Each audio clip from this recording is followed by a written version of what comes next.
Welcome to the Elktalk podcast with Randy Newberg and Corey Jacobson, presented by the Rocky Mountain Elk Foundation.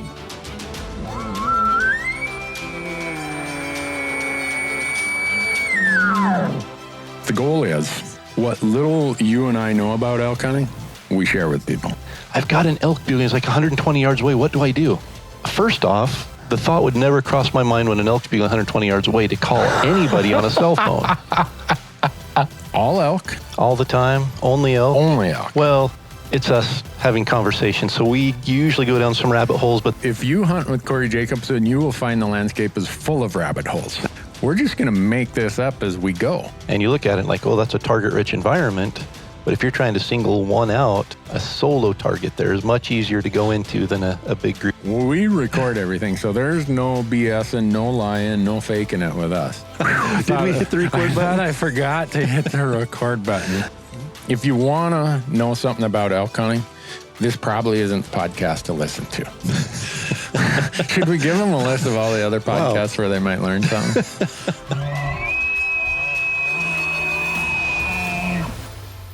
The Elktalk podcast is brought to you by the Rocky Mountain Elk Foundation, ensuring the future of elk, other wildlife, their habitat, and our hunting heritage. To become a member, go to rmef.org. The Elktalk podcast is also brought to you by Mountain Ops, making outdoor energy and performance nutrition to make you a stronger and healthier elk hunter. They have a full line of hunting-related supplements, including meal replacement shakes, multivitamins, pre-workout fuel, and post-workout recovery. And my favorite, their new performance protein bars that, by the way, are packed with 270 calories and 20 grams of protein, but contain less than 6 grams of sugar. Visit mountainops.com to learn more and to order, and be sure to use the promo code ELKTALK to save on your next order. The podcast is also brought to you by Gerber. Go to gerbergear.com and learn about the knives, the Vital, the Big Game Vital, the Gator Premium, all the things that we use when we're out in the woods, and not just knives, but also some really cool multi-tools that they have. And we have a promo code for Gerber as well. Just use the code ELKTALK to save 20% on your orders at gerbergear.com. And we are also brought to you by Rocky Mountain Hunting Calls. And Rocky Mountain Hunting Calls is the original designer and inventor of the pallet plate diaphragm that's completely changed the way elk calls are made and used. And to find out more and to order your elk calls, go to RockyMountainHuntingCalls.com or buglingbull.com and use promo code ELKTALK, and you're going to save 15% on all of your elk calls and elk call accessories. The Elktalk podcast is also brought to you by GoHunt.com. Go to GoHunt.com and sign up for the Insider. The Insider is changing how hunts and hunting information are found. No doubt about that. Use promo code ELKTALK, and when you sign up for the Insider, you're going to get $50 of store credit, mad money, in their gear shop. Lastly, the University of Elk Hunting online course is a proud partner of the Elktalk podcast. And within the University of Elk Hunting online course, you're going to find nearly 60 chapters organized in 17 modules of elk hunting instruction aimed at making you a more successful elk hunter. From planning and e-scouting to calling strategies and packing, every imaginable elk hunting topic is included in the online course. And regardless of your previous elk hunting experience or success, I'm confident the University of Elk Hunting online course will make you a more confident, more successful elk hunter. Just visit elk101.com and use the promo code ELKTALK to save 20% when you sign up for a membership to the University of Elk Hunting online course. And with that, Corey, we are ready to get into it. Let's jump into it. Corey, how you doing? I am good. My toes have thawed out, and the sun's shining for a little bit here, so things are good. Well, if it's any consolation, my toes haven't thawed out. I'm in Duluth, Minnesota, where right now the wind chill is like 5 below zero in the middle of the day.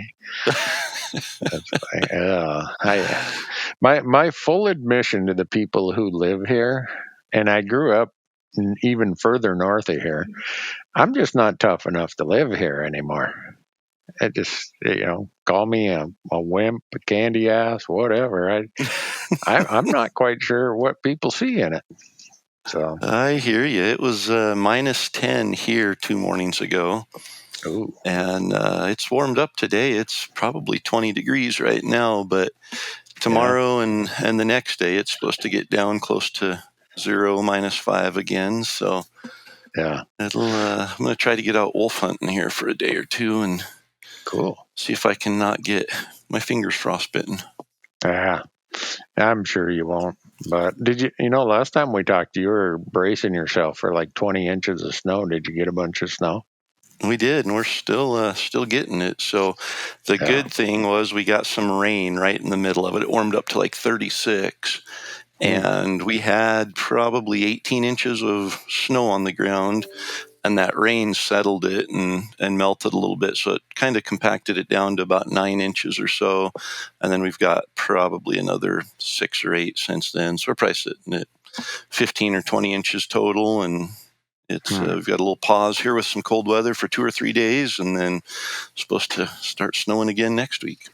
Yeah, we'll send all that rain down to places like Nevada, Arizona, New Mexico, Utah. Get that drought out of there. No kidding. Gee. Yeah, we can maybe wait a little longer. I'm not going to put in for Arizona this year. I'm going to wait a year till the season dates are a little better.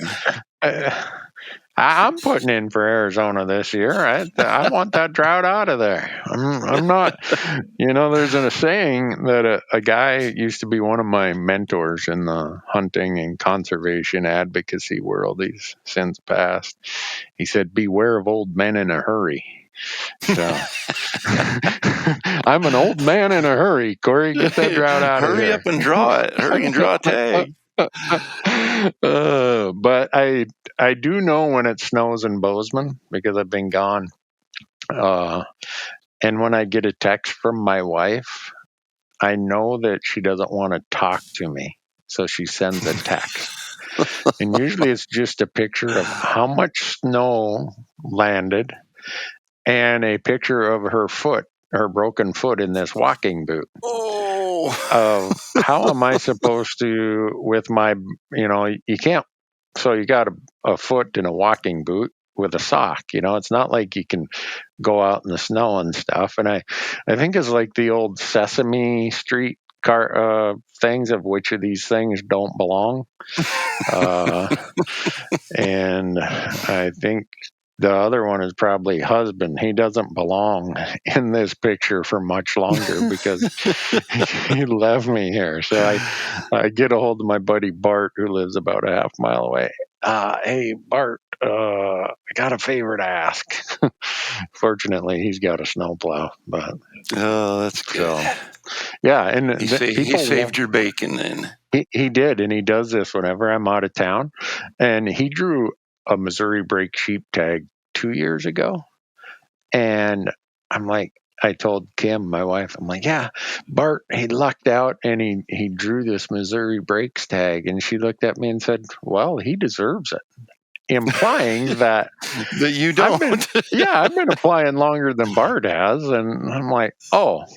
And she just smiled and looked at me like, well, if you were here to shovel the snow all the time. But maybe you deserve something too. Yeah. So, well, if that's the way life goes, I guess I'm just going to have to deal with the consequences. I get home on Sunday, and I hope she's there to pick me up at the airport. She might say, get one of your employees to pick you up. Is it a pretty long walk? Yeah, it's to my house. I'd have about better part of 15 miles, I would bet, 12, 15 miles. So if anyone sees me hitchhiking on North 19th on Sunday night, I'll pay for a ride home. But oh, well, I'll do all the snow blowing possible when I get home. But that's right. Anyhow, we threw out a really, I don't know that I viewed it to be as interesting of a topic as it turned out to be with some of the email replies. Yeah, I knew where it was going. Did you? You could see that one? You're like, Randy, why are you? Yeah, it's just something that's on the minds of elk hunters and hunters in general, I think. Just, the whole public land etiquette, hunting spot secrecy, and Yeah. I knew we would have some questions to answer on that one. Yeah. So I think there's one email from a guy from Idaho who probably summarizes this better than any. So I'm going to read it here. Corey and Randy, the discussion in your recent podcast of a future podcast regarding hunting spot etiquette and public land ethics should be done. Discussion on the first point regarding sharing hunting spots would be great from your points of view, with decades of experience between the two of you and doing many hunts with different folks. I'm an aggressive solo hunter graduating from the University of Idaho. I reside in southern Idaho now, but primarily hunt in other parts of Idaho, and have faced this dilemma for the first time this year. I brought some dear friends of mine into one of my most productive archery elk spots and have struggled with how to cope with it as we move forward into future season planning. Hunting with friends is a great time. Success with friends shared together is in that moment is even better. But now I feel as if they are reaping the rewards I've put my whole, list how much time, and now almost, however many years into building this spot and bringing other people, and they're bringing other people and family into those spots. How do you go about it? Am I a jackass and a terrible friend for thinking like this? Do we need Dr. Phil for this? I don't think so. I think a lot of us can openly relate to that. So yeah, I think Dr. Andy and I don't know what I'd call myself, but certainly not doctor or anybody with any sort of intelligence. But well, I think that what he gave us there, most everybody listening who has struggled with this dilemma has seen it unfold and then wish they could turn back the hands of time. And so we've all been there. Yeah. I don't care who it is, somehow, some way, you've probably brought a family member, a coworker, a brother-in-law or father-in-law or third cousin or whatever, and you show up there 2 months later or the next season, and there they are, wall tent, 4 guys, 2 kegs of beer, and 4 donkeys parked in the trailhead. It's like, yeah. So I guess if you are that person, I'll start with, if you're the person who this is being shared with, that's the easy. I think it's easier to address that than the dilemma of the person who is feeling like, oh man, I should probably share this. It's my wife's, brother or whatever. Yeah. Whoever you are, if you're shared that, if someone takes that time and trusts you and, gives you this benefit of taking you into a spot to see how they hunt, please don't do that. Don't be that guy. Yep. I tell people I don't want to know where you hunt. If I stumble across you out in the woods, that's different. But please don't tell me where you hunt. I don't want to know. Because I don't even want to get close to that. I was going to say, I've seen it, growing up. I saw people take advantage of areas that my dad had taken them into, and the friendships that were lost over things like that. And it's just, it's one of those things that, you spend so much time, and some of these areas are passed down from generation to generation.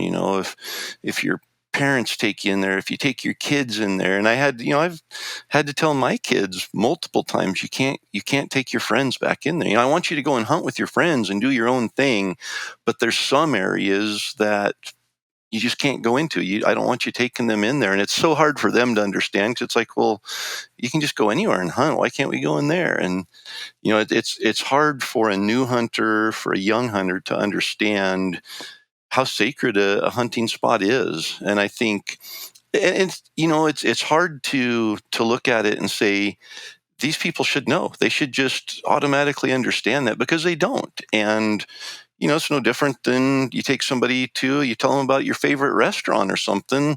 They like it. They're going to keep going back. And, so I think it does. There's some responsibility on us as the hunters who take people to those spots, to make sure they understand how sacred it is, and why.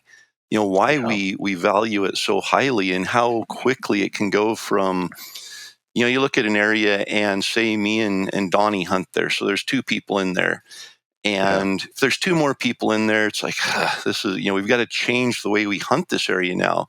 If there's 6 more people in there, we don't even go in there anymore. And so it's just, these areas are small. And I'm not talking, hey, if I hunt unit X in Colorado, nobody else should go in there. But if there's a trailhead or a drainage or something that I take somebody into, I'm going to have to talk to them, and it's probably going to start out light. Like, hey, I'm going to have to blindfold you going into this spot, because, I don't ever want you finding your way back in there. Or, sometimes it's as blunt as, hey, if I take you in here, I don't mind bringing you in here again, but, it needs to be with me. I don't want you coming back. Or if you are going to come back here, I'd appreciate if you call and make sure that I'm not in here.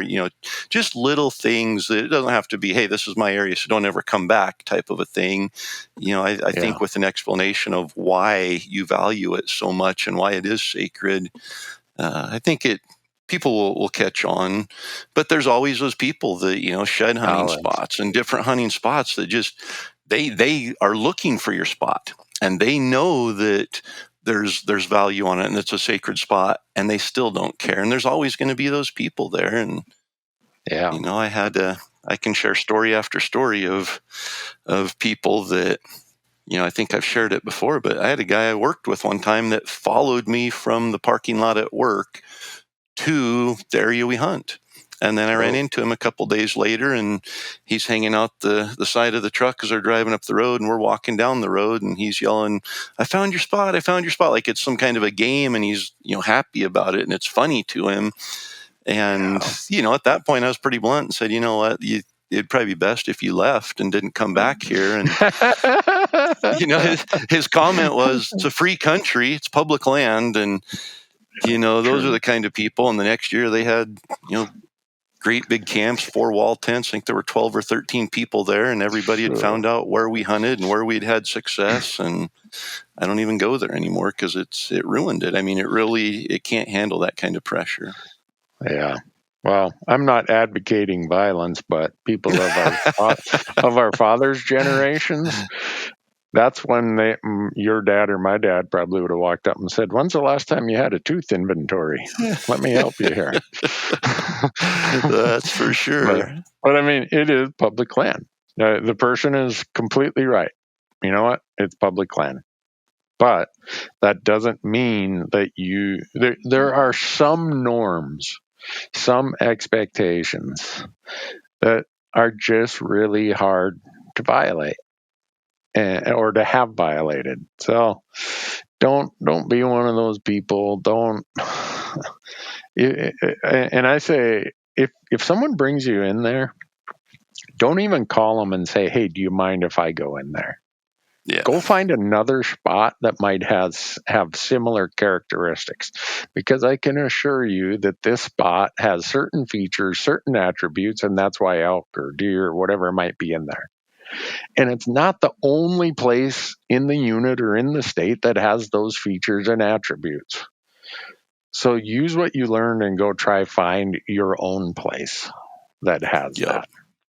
And it's easy. I get it. You've been brought there. You've been basically handed an area where there are animals.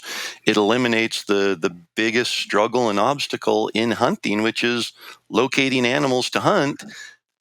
And so I can see the appeal and the the temptation to go back there because it's easy and it's familiar. And it's like, well, we're hunting on a Wednesday. He's probably not in there. We can go in there, and man, it's just not even worth it. You just don't go back there.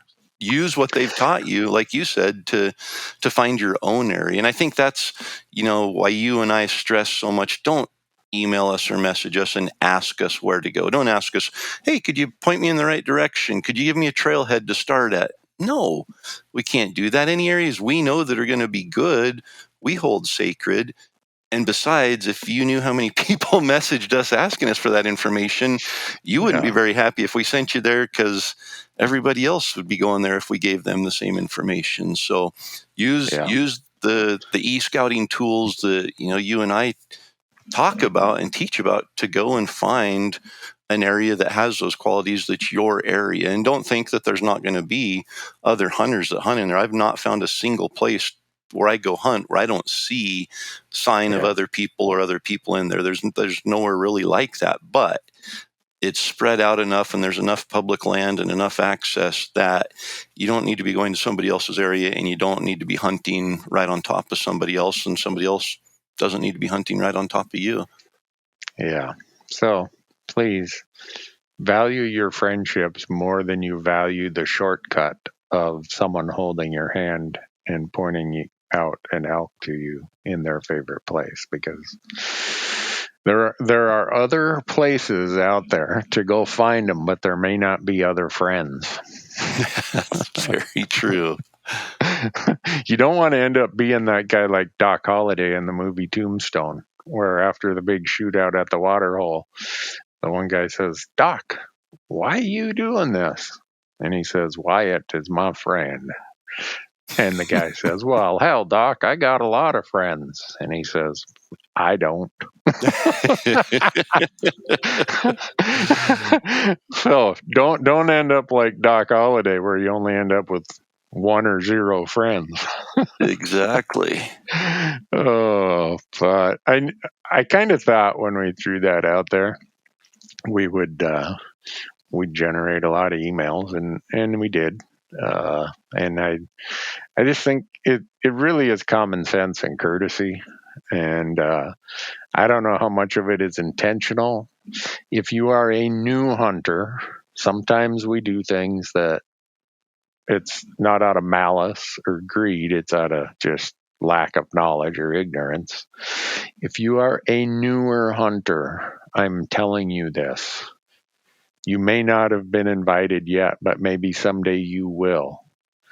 It is the norm, the standard in the hunting world. And I don't care if we're talking duck blinds, whitetail stands, elk spots, whatever it is. If someone invites you, that is a special privilege. Respect that and do so accordingly, and don't go back there.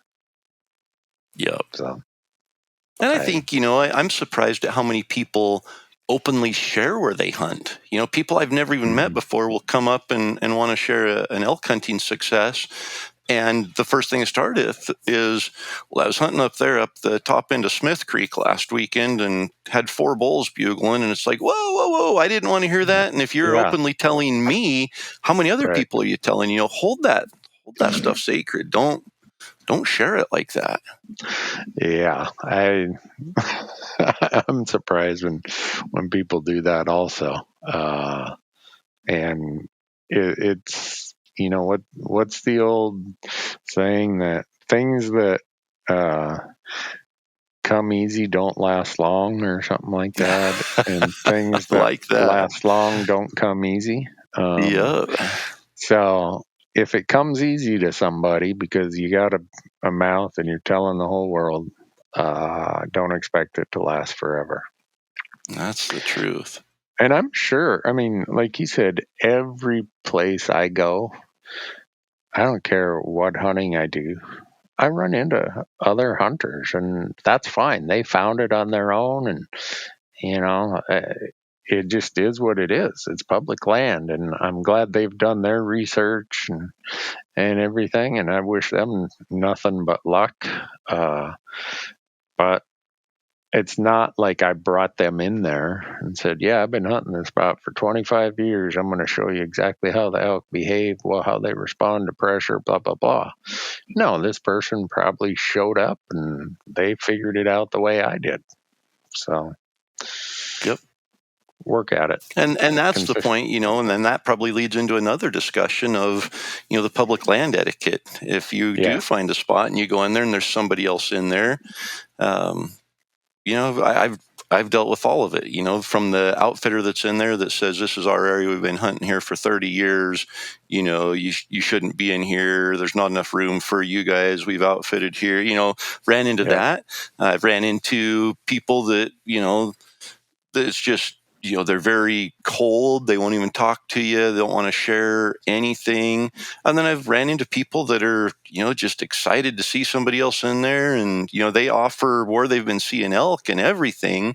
And I think I kind of try to be in between, I want to be friendly and talk about it. And rather than say, hey, here's where we're finding elk, where are you guys hunting? You were here before us, so which direction are you going? I don't want to step on your toes. We'll go the completely opposite direction. And, and I respect that. And if they, we see them at the trailhead and they've got two giant bulls, I'm not going to just go running back to the side of the canyon they were hunting. It's, it's not their area, but I'm going to respect that until they're out of there, and I'm not going to encroach on that. Yeah, and for me, I'm always of the opinion that the first one there, if I can't get the mattress off my back in the morning to be the first one there, I don't deserve that ridge or that basin that day. Yeah. And sometimes we'll both kind of show up not knowing the other was there. We come around the corner and it's like, oh crap, there's someone 200 yards over there. Very often I'll walk over there and just say, hey, what's your plan for the day? We'll move around you. We'll go do this, go do that. I don't want to mess you up. And so there's ways to handle that, because sometimes it does happen just by accident. I'm not even knowing that someone came in a different direction or whatever. But for me, if you're the first one there, if you're on my favorite glassing knob, like happened in, you'll get a kick out of this, in New Mexico with our Sweepstakes winner, someone who listens to this podcast got a hold of you and you said, I don't know, I think Randy's hunted that unit. Get a hold of him. So he emails me. He's like, I'm checking he'd done a ton of e-scouting. So I'm like, yeah, I've hunted most of those spots. They're good places. So our Sweepstakes winner, we're in there, and I go walking up to my favorite glassing knob. and who is there? This guy and his brother and his dad and his grandfather. And I'm like, well, that's a hell of a deal. And I'm like, hey, guys, you beat me here. You guys have it. We'll go 1.5 miles over this way, blah, blah, blah. The second morning, they ended up shooting a bull. And we stopped by their camp. They were just great guys. Had a wonderful time talking to them. But sometimes that's how it goes. And they beat me there. They were there. I saw them drive by my camp 2 hours before sunup on a scouting day. I'm like, man, these guys are getting serious about it. Well, when we parked at the trailhead, there's no snow or anything there. I can't tell which direction anyone went. So I'm just slogging out to my normal glassing spot. Come around the corner and I see all these heads right behind binos and spotting scopes. And like, darn. And then they get telling me the story. Yeah, I'm the guy who emailed Corey, and Corey told me to email you. And quite honestly, if that guy hadn't done so much of his own e-scouting and hadn't sent me such a detailed email, I would have put it in the category of all the other ones that we get of, hey, can you tell me where to go? And it wasn't that at all. The guy he's like, I know this is a post-route hunt. I know these are non-migratory elk. It's like he just had done his research, and he shot a really nice bull, and I was happy for him. So, but it happens out there, and when it does, at least for me, it's, hey, you were the first one there. But then there's the flip side of that. I've had people set up their wall tent at not in the parking lot of the trailhead, but about 100 yards up the trail where you have to walk through their camp to walk up the trail. And a lot of times these are like big trails that fork into like 4 different drainages and stuff. And they imply that means they have staked out this entire 12 square miles. Yep. I'm like, you know what? You've mistaken me for someone who thinks you own this joint, because I don't. If you're dumb enough to put a wall tent right here in the middle of one of the busiest trails in Montana, I won't be the first guy walking through your camp. Or the last. Yeah. So there are other sides of that coin also. But I think with an etiquette standpoint, it's mostly just common sense. Yeah, You know, I agree. Don't be a jerk. The world's got enough of them. We don't need to be that way. And so we could probably rattle on that stuff forever and ever and ever. But I think it's just one of those things. I mean, it really just it gets under your skin. I mean, it does. Mm-hmm. It's you see somebody at a trailhead, and it's like, you know, they shouldn't be here. This is our spot. And I think, and that's why it's so important to have so many backup areas. Is you still get frustrated, but when you have multiple backup areas, it's a lot easier to say, okay, somebody beat us here. Let's go check out backup Z or whatever. And so that's important. If you didn't have a backup, then it would be even more frustrating. It's like, well, where are we going to go? I don't know. And you sit there in that paralysis mode where you can't decide what to do or where to go. And it's like, well, let's just go up there anyways. And then it turns into a debacle. And Yep. I mean, it's okay to be frustrated. And we're all going to be frustrated, like you said, when we pull up and dang it, someone else heard that bull bugling here last night just before dark. Yeah. But how you express that frustration and how you act thereafter kind of determines whether or not people think you're a decent person or people think you're a complete putz. So, yup. Oh, well. So that's hopefully that gives some general guidelines for those, like I said, for those of you who are new to hunting or new to public land hunting, be thinking about those things, because it's a good way to make some friends by being respectful, and it's a good way to lose some friends by not being respectful. So, yep. And like you said, it's not worth getting into a friendship debate over a hunting spot.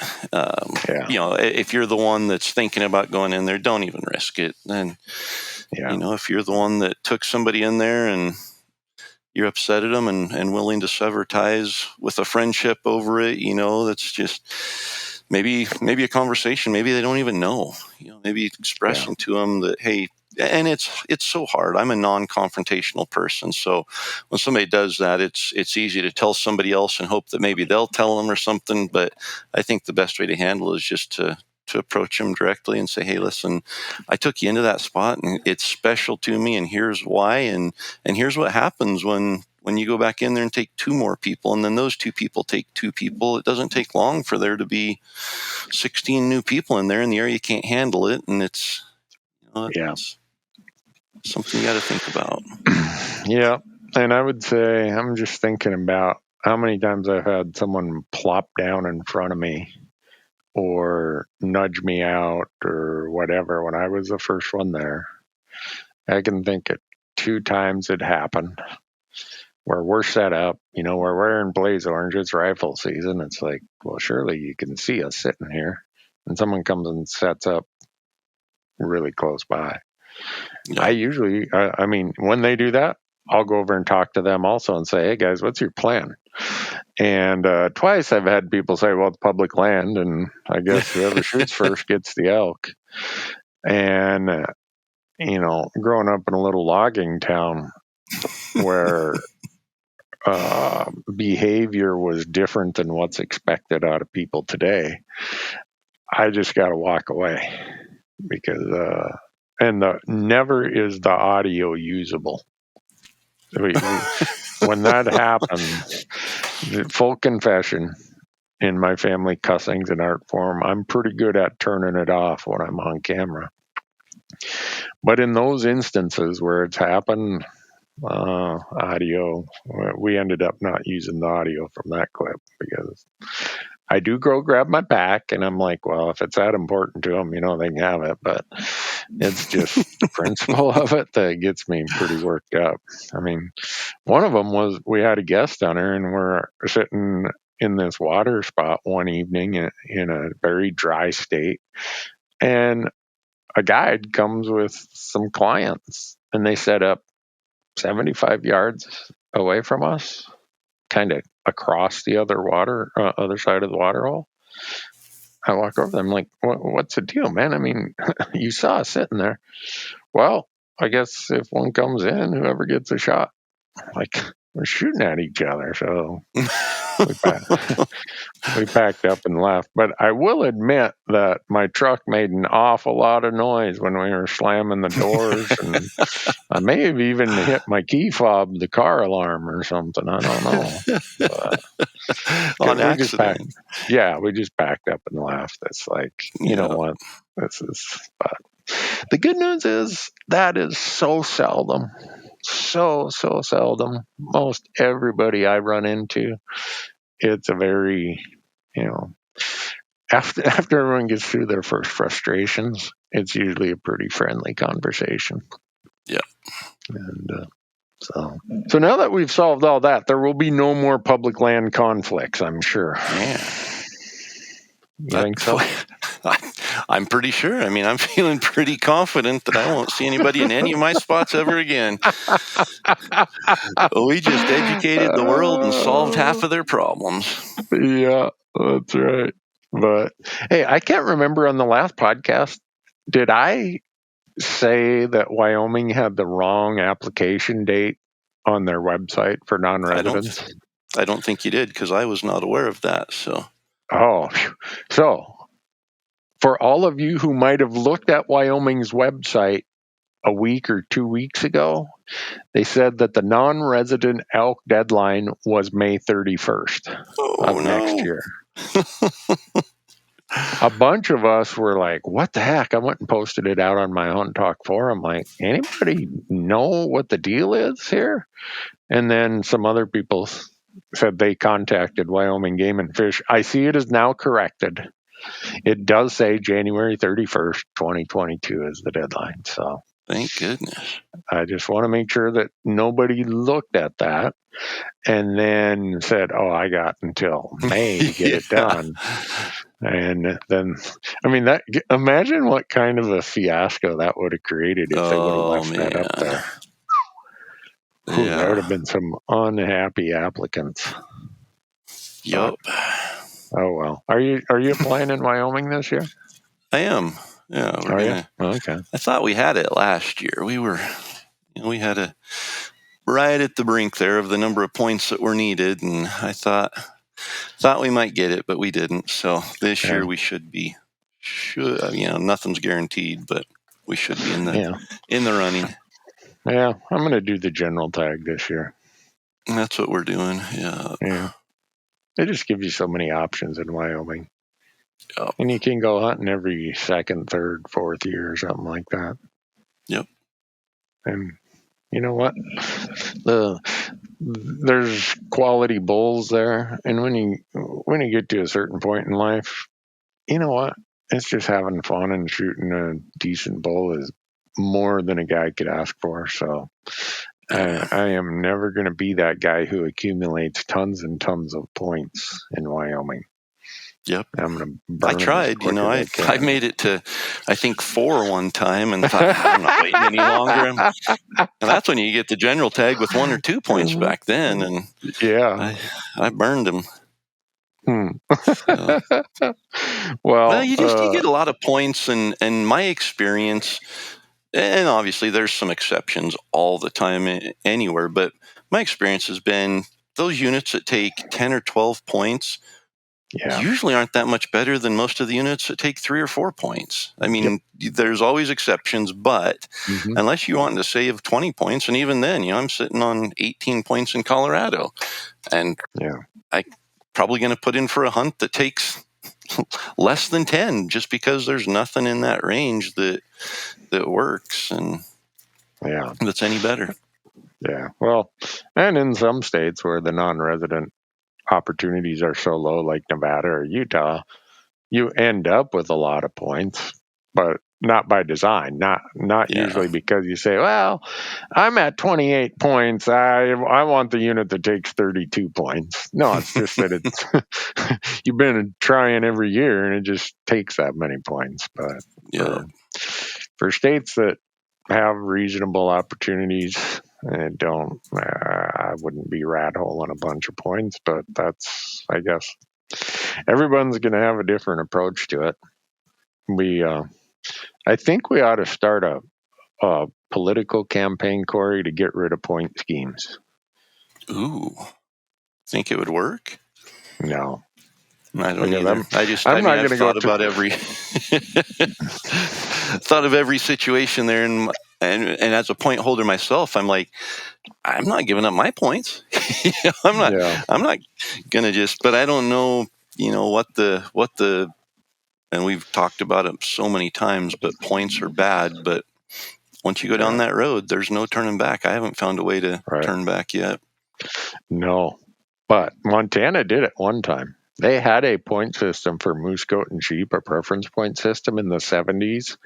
And somewhere in the early 80s, they junked it. And so all these people who had points, they were livid. Well, whenever I wasn't living in Montana at the time when they junked it in the 80s.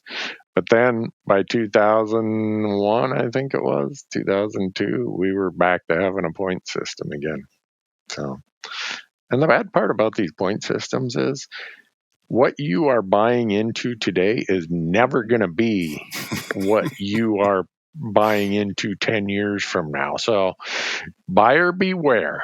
Don't be sniveling and whining that they changed the rules on you. That's just how legislatures work. They're going to change the rules on you. So save that whining and weeping and wailing for something that matters. That's just how it is, right? It's the truth.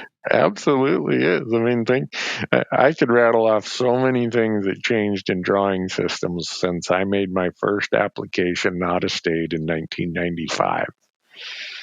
That's 26 years ago. Holy cow. Yeah. Man. It's a long time. Yeah. No wonder I got so many points in some of these states. But I'd give them all up. I'd give up my max points for sheep in Montana, my 20 plus points for sheep and other stuff in some of those other states to just get rid of these elaborate schemes. But that's not happening. Yep. That's like saying I wish it was October year round. It ain't going to happen. I would go for that one. I would go for that one, though.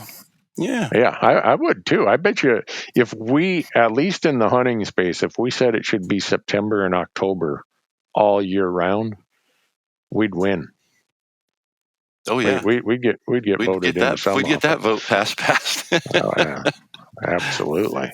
But so, what are you doing in the off season to keep your edge sharp, or are you just coaching basketball? I'm coaching basketball, but started a new workout program about a month ago, and it's kind of kicking my rear end right now, which I'm enjoying. It's really? My legs. Legs are something that I've always been able to just keep in shape by hiking a lot. And as I've gotten older, I started having some lower back pain and knee pain, and it's nothing, no injury or anything. I just can tell that there's a weak link there. And so I really, after hunting season, thought I'm going to take care of this. I'm going to really find something that'll work my legs. And I think what kicked it all off is when I tore my calf last spring shed hunting, or 2 springs ago now, going to physical therapy, realizing where my weaknesses were. They'd have me do some little things like put my feet on the wall and pull down with my heels to fire my hamstring, and I couldn't get my hamstring to fire. And they're like, well, that's part of the problem. That's why you're getting injured. And so realizing that I've been so specific to what I've done, I hike and I stay on my calves, which is bad.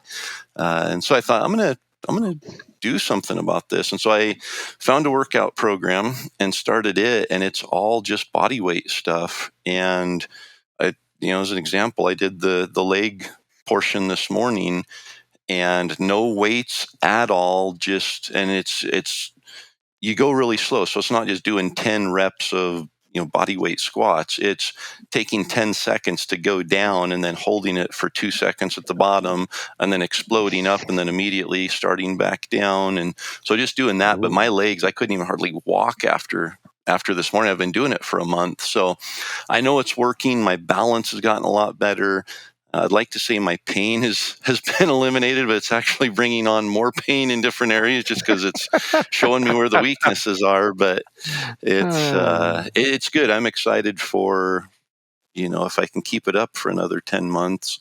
And I might switch, different workouts, but I'm always going to focus on the core, the legs, things like that really matter now. So doing that. There's a program called Knees Over Toes that I'm going to start doing on off workout days to strengthen my knees. And it really, I'm doing it because my daughter, once she gets done with her rehab on her ACL reconstruction she had a couple weeks ago, I'm going to get her doing that program as well so that hopefully she won't be plagued by any more injuries. Yeah. Well, for me, it seems like my first postseason thing I got to do is gain 5 pounds. Really? And then once I gain 5 pounds, then it's like, oh, Randy, you just burned all that weight on 10 days of mountain goat hunting. Why did you have to put this 5 pounds on again? And then it'll stay there all winter. And I don't know how that is. Maybe some doctor can tell me how you just instantly gain 5 pounds and then you level off. Why can't I stay leveled off? But well. After that, a lot of my off-season stuff, I wish I could say I was as disciplined as you are. Most of my off-season stuff, when I am home, involves snow shoveling. Seems I live in the snow part of the Gallatin Valley, south of Bozeman. I live in a snow trap, but so I get a lot of that. I am blessed to have an archery range over in my yard next door, and even in the wintertime, I'll go over there and just try to keep some muscle memory going, and just gives me something to do. But most of it for me, people think that this time of year must just be staring out the window. Man, we spend so much time on planning the next season, film permits, applications and storylines, and it's fun stuff, but I feel like I get stuck to a chair I get stuck there more than I need to. Mostly because I'm just getting old and lazy. I think I got habituated to this in the CPA world. That all right, come January through April, I'm just going to sit on my butt, do tax returns. So that was the extent of my exercise, walking back and forth from my office to the file room and carrying a 4 to 8 pound file with me. That was as much exercise as a CPA gets. So that I'm not. I don't know. How do you get people to be more keen on off-season workouts? I don't know. I think it's just something for me. I've seen the benefit, and now it's I just have to do it. It's not even a question of should I do it, when should I do it. I know I have to do it. And, I sound, I'm sure, like the generation ahead of me sounded to me, and I blew it off. But you start getting older and you have to start doing more. I mean, you have to be more conscientious. You have to be more purposeful in staying in shape because it takes so much longer. It's really easy to get underneath that weight of I'm out of shape and I've put in 4 weeks and I'm still not back in shape and I feel worse than I did when I started. I'm done, and I've seen a lot of people that are like that just give up because it takes so much longer. And I think, I've just seen so many people in their 70s that are in better shape than I am, and they are very diligent about they're not going to a gym and lifting, bench pressing a whole bunch of weight. It's just more motion and movement and keeping limber and stretching and things like that. I haven't started yoga yet, but it comes up in conversation now more than I'd like to admit. So yeah, I do a lot of stretching. I am fortunately one of those very limber people where I don't allow myself to watch TV in the wintertime unless I'm doing some sort of stretching or other exercises.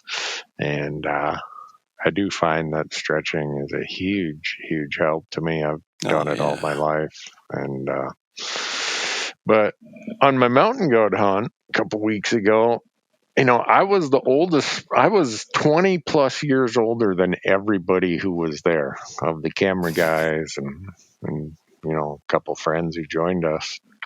And I obviously at 57, I'm not going to run up the mountain like I did when I was 30. I still give it my best shot. But we got on the discussion about the mental aspects of it. And if there's one benefit about getting older, at least for me, is the mental part of it is so easy anymore. I don't even, it doesn't even faze me that, oh, you mean we're going to hike all day? Yeah.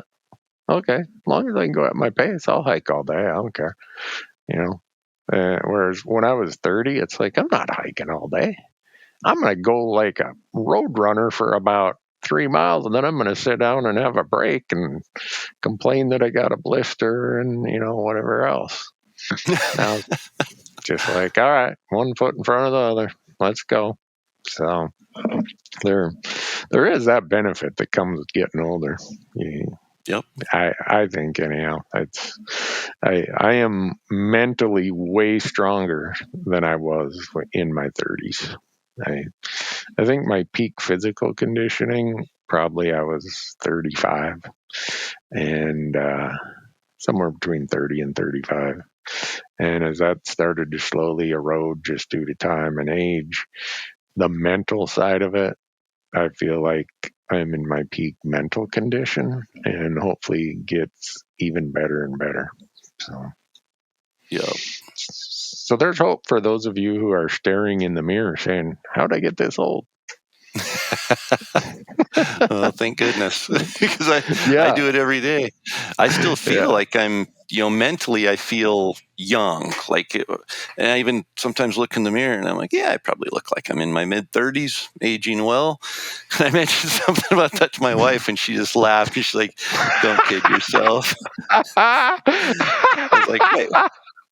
The last person you make that comment to, Corey, is a spouse. Oh, I know. It would be all my wife could do to not spit her coffee out at the computer screen if I went and said something like that.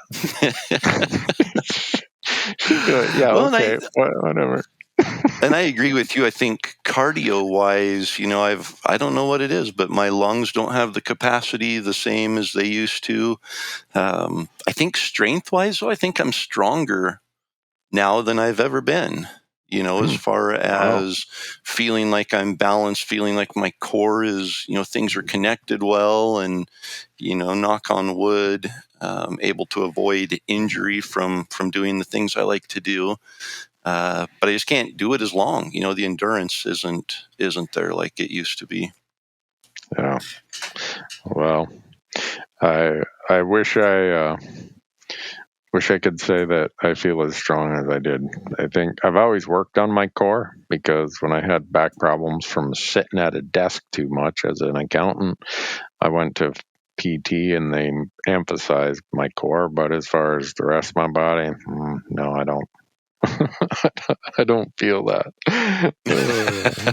But oh well, that's what I have young camera guys for. That's right. So what else do we want to interject to the world of elk hunting today? Anything? Man, the world of elk hunting. We should probably just start looking at the world in general and interjecting. Oh man, don't get me started. Don't, please. I'm back here with my family, and as anybody knows, when it's family, you can have a much more raucous discussion. about certain things. And so I've imbibed in a few heated discussions more so than I otherwise would. So if you want to get into the world in general, you go ahead. I'll stand by and referee. I've been the I was punching doing it bag for the lately. listeners. I was doing it for the listeners' sake, hoping that you would bite, because there's no entertainment like Randy Newberg entertainment when you start talking about politics and world events. So. Well, the world got their taste of that in the last week up in Montana. Randy Newberg, if you went out on my platforms, you saw my feelings about the proposal Montana Fish, Wildlife, and Parks put forth, that in order to solve our elk overpopulation problem on ranches that don't provide access to cow elk hunting, the solution is to give them unlimited bull tags and make the public stay in a draw for bull tags, and let's cut the number of bull tags to the public. Yeah, that sounds reasonable. Wait a second here. We're going to shoot bulls to reduce the herd numbers. All right. And in the equitable fashion, if you've been, keeping an elk on your property and allowing no hunting or whatever, we're going to reward you by giving you an unlimited number of bull elk tags. But all you people over on public, you guys, we're going to cut your pool of tags in half. Guess how that went over? Well, I'm guessing I know which side of the argument you were on, but how did it go over? Actually, a lot of groups in Montana stood up and said, "What are you thinking?" And so the commission, our Fish, Wildlife, and Parks Commission, held their meeting on Tuesday. Well, they had their working session Monday night, and at the working session, the commissioners are like, "Hey, boys, I don't know who came up with this idea, but we're getting thousands and thousands of comments against this." I'm watching that working session, just smiling away. And and then they said, don't just complain, don't just say no, give ideas. So I gave a whole bunch of ideas. And so the next morning when the commission met, they completely junked the original proposal, and then they cooked up something else that's just as bad. And so we're waiting to see what they put out there for final public comment. But if I was a commissioner right now, I'd be scratching my head saying, whose idea was this? What the heck, man? So we'll see. These both what they'd proposed before the meeting and what I saw them come out of the meeting with are probably the biggest changes to elk hunting in the 30 years that I've lived here. Really? And yeah. So, and not for the better. No. So hopefully we can make them to be better. Maybe they'll listen. Maybe they'll take suggestions and come up with ideas. And I don't know how it is in other parts of the elk world, but what we have in Montana is, I call them the hedge fund ranchers. Now, if you're on Wall Street, you aren't anybody if you don't have a Rocky Mountain ranch of 20,000 acres as part of your portfolio. You got to be able to check that off the box, along with 8 vacation homes, 2 Lamborghinis for your youngest kids, 14 nannies, a private jet. You got to have all the stuff. And in the last 15 or 20 years, one item that's been put on that list is you got to have a ranch in Montana. So I don't have a problem with them buying ranches. In fact, for my CPA clients and other landowners who work their brains out and sell their ranches for millions of bucks, I'm like, good for you, man. But when you come here, that doesn't mean that the state of Montana needs to change its 100 years of wildlife management to accommodate your desires. Yeah. So And where it really makes things complicated is there are still a lot of ranches in Montana that are trying to make a living off the land. And production costs are high, market prices are low, and it's just tough going. And so you got the hedge fund dude who he doesn't care how many elk he's got on his property. He doesn't, it's so hunting season comes, first couple shots, all the elk run to his property. And he keeps them there, no hunting, no anything. Maybe his buddies get to come and hunt. But as quick as season's over, where do all those elk go? Over to the dude trying to make a living on this. And so I always say in Montana, we don't really have an elk problem. We have a neighbor problem. And, it's his right. His ranch, his private property. I always say, if you own something, it's your right to do with it as you please. But don't then come to the Montana legislature, the Montana Fish, Wildlife, and Parks Commission, and say, we've created a situation where all these elk really like hanging out on our place now. We if you would give us unlimited bull elk tags, boy, we'd really like that. And oh, by the way, the price of our ranches would double. So it's a hard thing to try to manage, but it's a trend that's continuing. It's accelerating in Montana. I mean, these big ranches, there aren't Montana ranchers who are sitting on 20, 30, 50 million dollars to buy some of these premium properties. So the people who buy them aren't people who necessarily have the same land ethos or neighborly understanding that the working ranchers had. So it creates some serious friction in Montana right now. Well, it's just so complicated. You get landowners, you get public land enthusiasts, and then you throw the management of it in, the legislatures. And their hand in there, and they've got to do, they feel they have to do what's financially beneficial to them. And so you get these large landowners that are contributing to campaigns and in their ear saying, hell, contribute your campaign, but I want to be able to hunt on my own property or do this and do that. And it's just so complicated. It's not, and usually it's the fish and game agencies are the ones with their hands tied and they can't make anybody happy. And they're the ones that get blamed for everything. Yeah. That's the beauty of being in the legislature.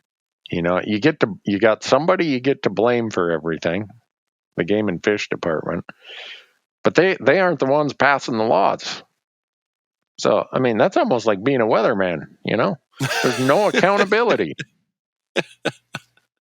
We've talked about that before. Yeah. And any of you who are currently in postgraduate work for your wildlife management degree, just quit. All you got to do is get elected to your state legislature, and instantly, when you walk through the Capitol doors, you are now a PhD in the most high-level wildlife sciences. Wow. Yeah. And if you doubt me, go look at the kind of legislation. I mean, Montana gets like 200 to 300 bills every session about changing our wildlife system. So crazy. I didn't know it was that bad. I didn't know we had that many smart wildlife scientists in the Montana legislature. Well, you're lucky. Yeah. You're lucky you do. And since these platforms that we have are well listened to in Montana, there's a reason why when I go to Helena in the state legislature, I'm usually not shown the red carpet. Here comes that smart ass Newberg. Yep. And as long as you guys keep thinking you know what's best for the people of Montana when it comes to hunting, I'm going to keep being a smart ass. Yep. So that's probably as far into the world of politics as I want to get in today. I was going to say, we almost got you going there, didn't we? Yeah, because we are trying to make, our department said, well, if you don't like what we've proposed, come forward with your own ideas. So a lot of us are doing that. we are submitting well-considered ideas. On my Hunt Talk forum, I've got thousands of people who can give me feedback on stuff.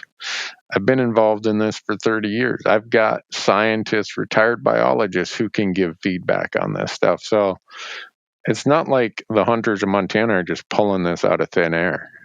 Yeah. These are serious proposals that hunters have been given a lot of consideration to, that are trying to help the working landowner who's trying to make a living, because if we can keep that guy on the land, that's fewer of these billionaire types who make life more complicated. So we have every incentive there is to try to keep the working rancher, working farmer on the land. So I view them as kind of an ally, and what can we do to help? And maybe we'll find some solutions. I don't know, but I don't know. Well, by the time the Montana elk deadline comes in early April, you'll know what the answer has been, whether it's changed or not changed. So those of you who apply in Montana, get ready. There could be, if they just ram this through and say, hell with the public, expect some serious changes in Montana. So nice. Well, yeah. Brightened our day. Thanks, Randy. But my point of this, the other point of this is, every one of you in your state, when your agencies are having meetings, but more importantly, when your state legislatures are convening, they are doing things that affect your hunting, your fishing, your access, everything else, and you probably don't even know it. So get involved in, either spend the time yourself to go do all this research and stay up to date on it, which is nearly impossible. Or if nothing else, sign up for one of the groups in their newsletters that keep you informed. Yeah. So the last thing you want to do is show up to buy your license or apply for a tag and say, when did this change? Yeah. Well, you were out playing golf last year when the legislature was in session. That's what they were doing. So I'm going to take a Christmas break with no politics. Are you? That's a lie. Probably not.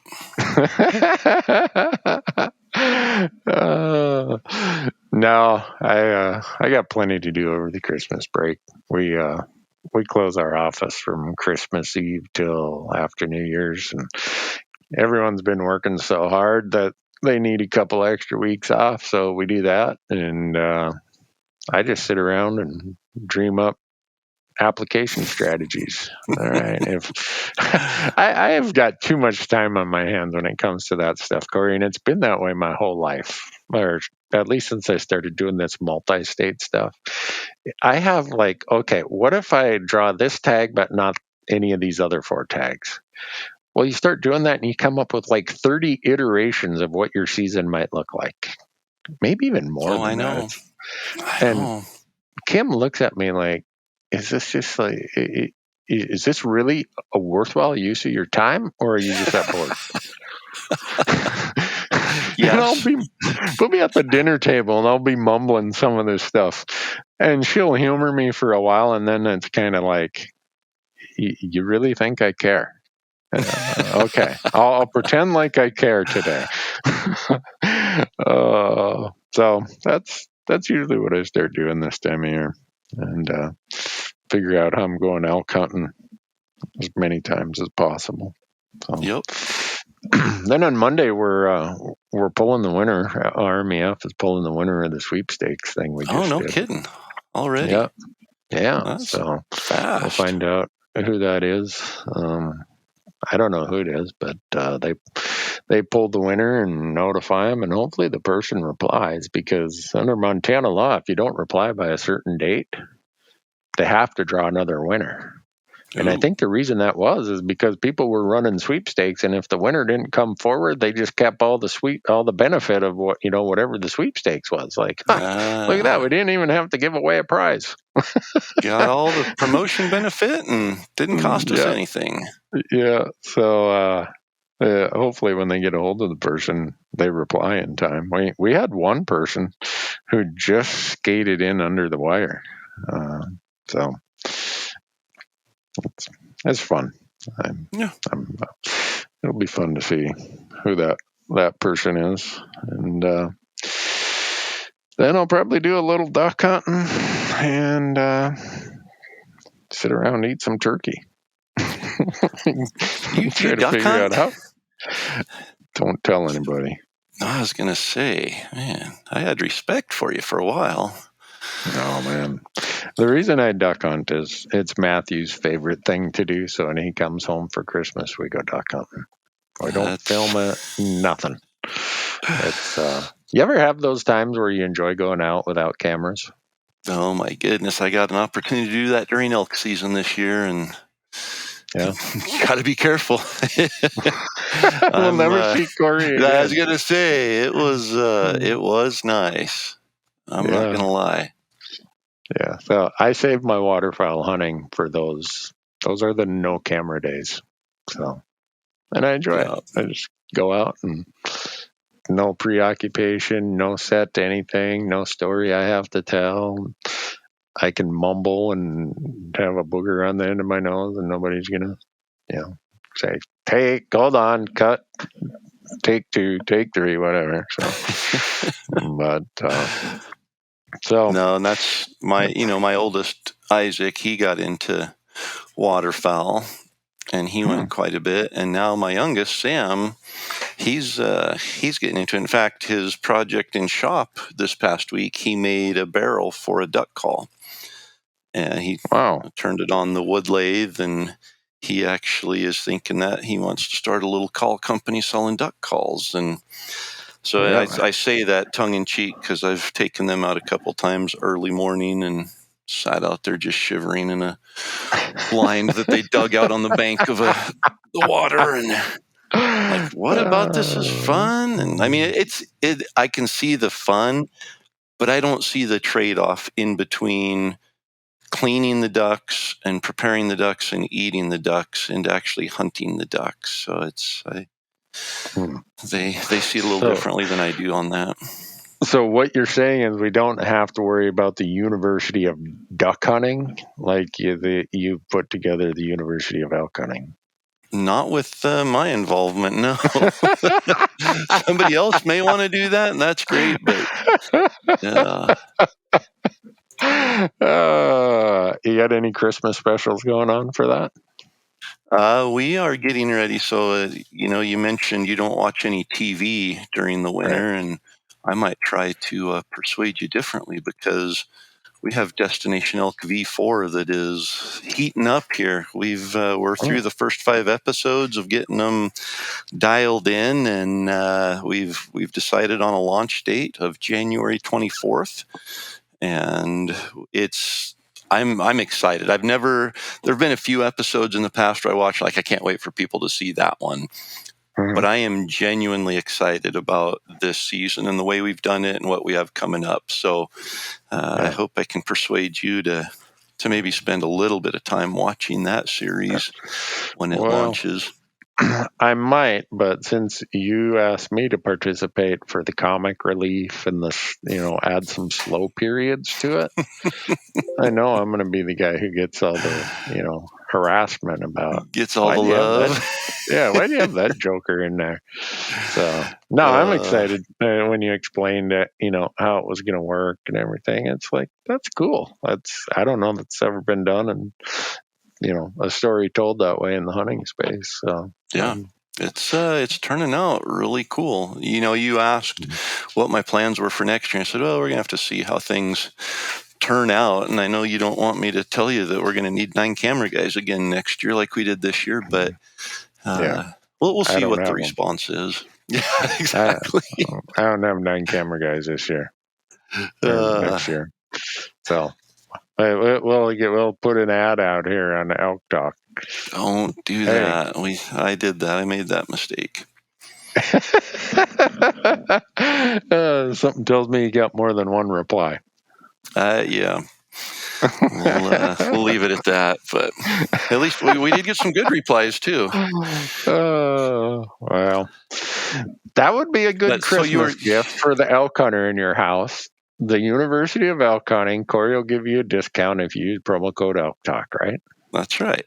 Yep, I was just getting back to that. You asked me about any specials or anything, and I threw Destination Elk into that, and then was coming back around that University of Elk Hunting. So, yep, that's a good gift to give to the aspiring elk hunter in your life.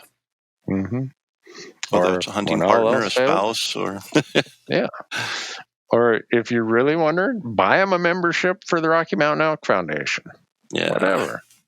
There's a lot of things out there for the elk hunter that will be more than just open up a pair of socks Christmas morning, like, thank you.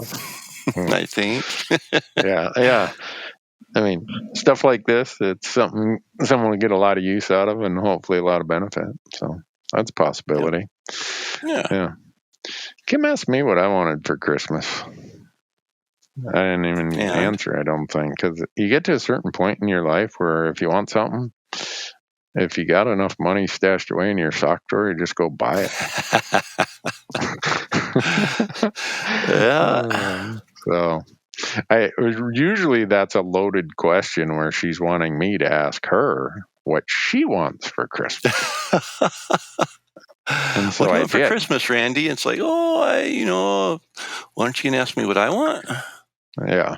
So I did. I'm like, well, what do you want? She's like, surprise me. I'm like, oh, no. No. Those are the two words a husband never wants to hear. Surprise me. Yeah. So if anybody has any answers, what's our link here for feedback loop at elktalkpodcast.com? You're opening a can of worms again here. Don't ask for feedback on marital advice. I know. You of all people should know that. I know, but here's the way the male mind works.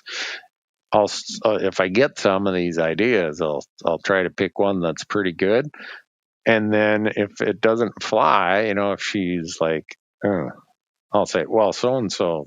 I thought it was a good idea. We asked for opinions from the audience, and they gave us this. And a lot of people thought this would be a great idea. Sorry, honey. She's like, oh, that's real original. You let someone else think about it for you. Typical man. You're throwing Elk Talk podcast listeners under the bus. Yeah. She's like, oh, anything else you want to blame on your audience? Yeah. Oh, we're on the topic. Yes, actually. But no, it's just that time of year where I hope everybody thinks about the blessings of their lives. And I mean, what I've been going through with my mom. It's the number of people who've reached out and given a little bit of, a kind note or whatever. I was out on my YouTube channel the other day, and it was my moose hunt where on that hunt I found out about my mom's health situation, and the number of people who left kind comments for her. And we were sitting there on the couch, and Mom, look at these. And she's scrolling through them. And if people knew how much just 5 little words can make someone smile, is like, wow. The power of what we have to make people's lives better without a whole lot of effort on our part. That's probably been the greatest Christmas gift I've received this year, is that realization of how easy it is to make someone else's day just a little bit better. So that's awesome. I know that has nothing to do with elk hunting, but well, maybe it does more than we sometimes realize and give it credit for. Yeah. So anyhow, I hope everybody has a Merry Christmas. Hope that they have likewise nothing but health and prosperity in the new year, and that their mailbox is filled with tags. Unless it's a tag I'm applying for. Well, even if it's one I'm applying for, that's fine, as long as there's still one left for me. As long as you still get that's true. Yeah, I guess we can go there. Maybe I'm going to run for governor of Montana. Elk tags for everybody. Oh, my goodness. You didn't just say that. Randy, we better get out of here before you commit to something you can't get out of. No, trust me, I'm not running for office because Kim has said if I ever run for office, she's gone. So the only reason I've made any progress in my life is because of her. So the last thing I'm going to do is endanger that situation. So no. You'll know something's up if she starts encouraging you to run for office then. Yeah, then I'll know for sure she has a boyfriend. Right now, as happy as I am as she is when I come home, it gives me cause to wonder, she is just such a happy person when I come home. I stink. Why is I that? haven't shaved for a long time. What's the deal, man? I'm getting suspicious. So if she starts encouraging me to run for public office, well, I better really pay attention then. Well, I've completely drove us down in the ditch, Corey. Yeah, Sorry about that. No recovery from that one. We better just get out of those here. of you who Corey and I rehearse for these podcasts for about 2 minutes before we. You're being awful generous. I was going to say, what is 2 minutes a stretch? So yeah, we send an email link to each other. Yeah, okay, and we jump on and we just start talking. We might say, "Hey, hi, how you doing?" So. Yeah, this rehearsal that we do, we might want to refine it a little better because you're probably going to have to reel me in. The kind of the stated unstated or unwritten understanding we have is that Corey is the guy who gives advice, and I'm just the guy who's full of hot air and is going to wreck the ship here. So, well, wait a minute. Why you didn't tell me about any of this? I'm supposed to be the one giving advice now? Yeah. I mean, the nuggets that are worth listening to in this podcast come from Corey Jacobson. Yeah, now you're really going on a stretch of the pieces where someone is going to go to work tomorrow at the water cooler and say, "Did you hear what those idiots on Elktalk podcast said?" That comment is going to come from me. So I'm in charge of creating controversy and doubt in the minds of the listeners. You're there to straighten them out, get them back on the right path, and help them progress in their lifetime commitment of being an elk hunter. Wow. Heaven help us all. Yeah. I mean, we got to have at least one responsible person in the room. Please don't tell my wife you've given me that responsibility. You thought she laughed at that previous question. This is she'll really laugh at that one. All right, I'm gonna call her. I'm gonna tell her, hey, did you know that your husband's supposed to be responsible? Yeah, when she hangs up on me and I hear the laughter as she's hanging up, I'll know that I've missed the mark in thinking you're this highly responsible adult. But you have missed the mark. Yeah. Well, anyhow, Merry Christmas, Corey. Merry Christmas to you, and Merry Christmas to everyone who's listening. And likewise, may your holidays and New Year be filled with lots of good things and upcoming draws. May they bring you much prosperity. Amen. I have nothing more to add. Stay well, everybody. That's right.